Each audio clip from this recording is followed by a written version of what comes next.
Hi, class. I wanted to give you some observations from our speech to inform. We were off course on a lot of parts of this assignment, and if we were off course at the very beginning of the assignment, it just snowballed from there. So here is the speech to inform assignment requirements. And what I wanted was topics that were of substance, and we got to have research from our library databases, and you have to have those resources before committing to the topic.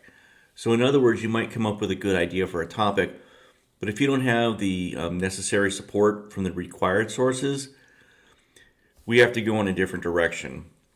So, what I wanted you to do was I needed you to submit a specific purpose, like we did in our earlier speeches, with a bibliography in APA format.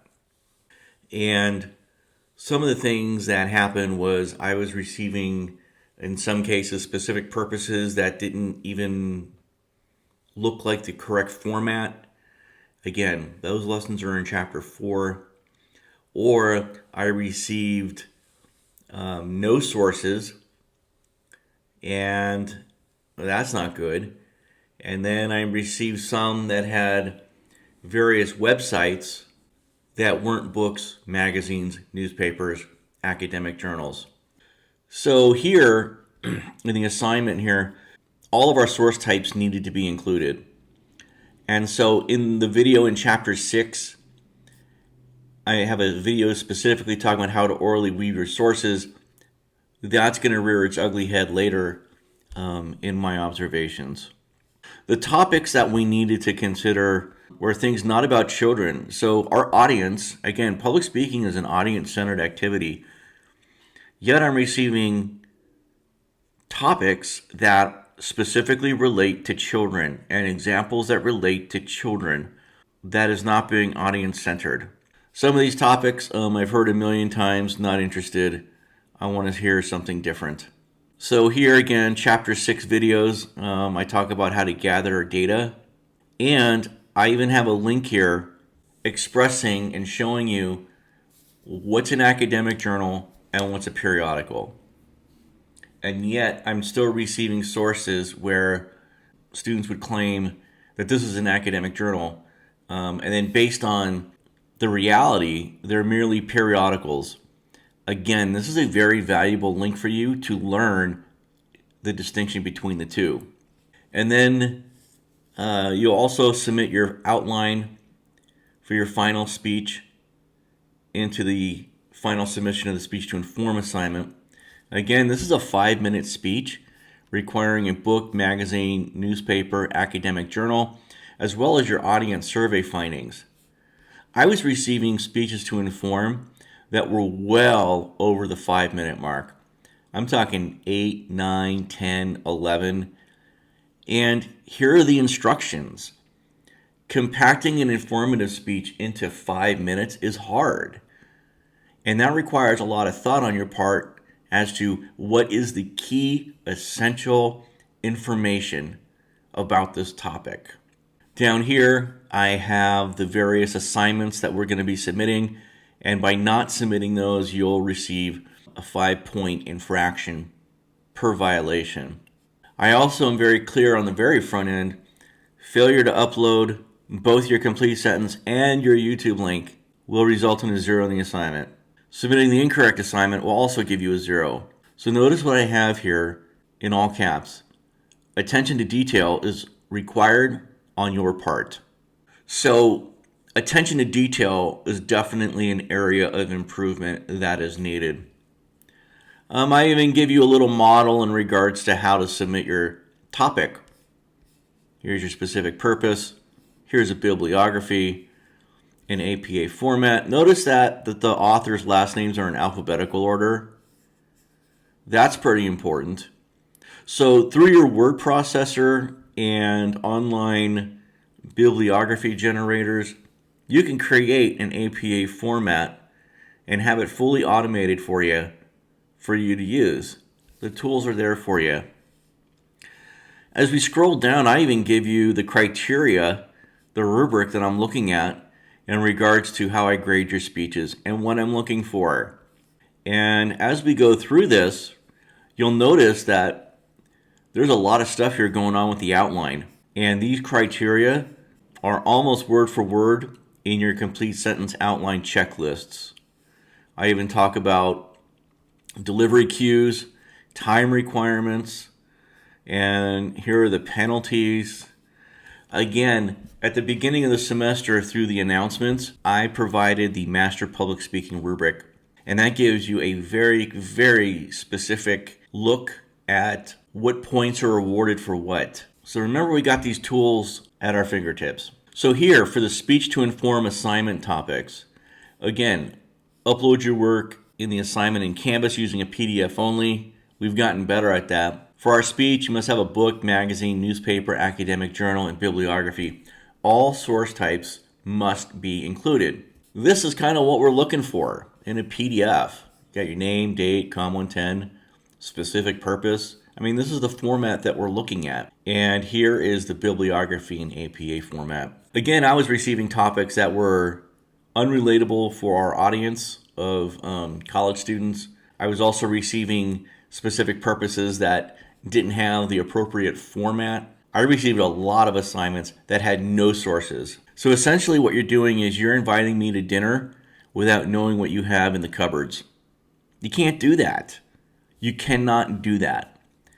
So a lot of the heavy lifting and thinking happens on the front end. However, for the students that were on point as it relates to their specific purpose and their sources, they had a much easier time moving forward because they had the right foundation. Moreover, when I look at your specific purposes and I look at your sources, I make comments on your work. When you open your submission, you will see a link that says View Feedback. Your job is to click that link, take a look at my comments, make the corrections, and move forward. So as we got to the end of the assignment, I'd be receiving specific purposes, which I corrected at the beginning of the assignment, that were never corrected. And that cost you points. So I do have in the announcements, the class announcements, links on how to view feedback and how to upload PDFs and video, CSM library, Master Public Speaking rubric, how to record your public address. And all of these things have been posted in August, September, October, and yet many of us aren't following through on that attention to detail. So then next we had the audience survey, and here you're supposed to create a Google form. Here I let you know the types of questions we're going to be asking. Again, I even say, hey, it's from chapter 5. Yet when I looked over many of these audience surveys, the questions that were written weren't fixed alternative, scale, multiple response questions. I'm expecting better work for the next time around. So now the peer review of the assignment of your outlines. This is where the wheels really came off the wagon. I was baffled, partly because I made feedback on work and you're able to access that to that view feedback link when you go back into this assignment, and points weren't corrected. I mean, I could tell you what to fix. I mean, I can tell you, you got to adjust this, but you're going to have to make those adjustments. What I really struggled with this part of the assignment was, here is your speech to inform preparation outline checklist. I even copied and pasted it into the assignment here. Yet, when writing your outline, much of this stuff wasn't even looked at. And worse was when you were supposed to evaluate your classmates' work, this wasn't the criteria that you used. This is not the criteria that was used. And I don't know what more to help you with. I don't want to see comments like, gee, this is a great idea. I'm looking forward to a fantastic speech. Or, oh boy, I really learned a lot about your topic. Those are frivolous and nonsensical feedback. I want to see things is the specific purpose and the central idea at the top of the page. In some cases, people lost 10 points because they didn't do that. If they read the checklist and did what they were supposed to do, it would have been fixed. In some cases, we didn't even do our headings here. Again, checklist. In some cases, we didn't even outline. It was just one large essay. I don't know what that was about. The purpose of the peer review outline is to correct outlining errors. And in the process, you learn more about outlining. This is a very important skill that you will be using from today through the time you end up graduating and end your education. And actually, this is quite applicable in life too. So for the last speech of the term, I'm going to be looking to see if you submitted your work, and I'm also going to see if you submitted feedback to your classmates. I'm not going to provide feedback on your outlines. It's now up to you. This is the last speech of the semester that we're approaching for our Speech to Persuade, and I call this the show me speech. By now, everything has got to come together. So I'm going to see what you guys can do with this part of the process of developing a speech. The next assignment we have is the CommLab Module 6, the delivery practice. I was really scratching my head on this one in many cases. What was happening was I was receiving a complete sentence outline and I received a video. And the assignment is asking you to do your video, practice your speech, record it, and then to critique your work. We have to get into the habit of practicing our delivery before the final submission. So I want you to critique your work. And again, here are your prompts. I'm not even asking for a full page. I'm just looking for no longer than one page. What can you improve on? I'm kind of confused in saying that in many cases, I received the same practice speech for the final submission. This is practice.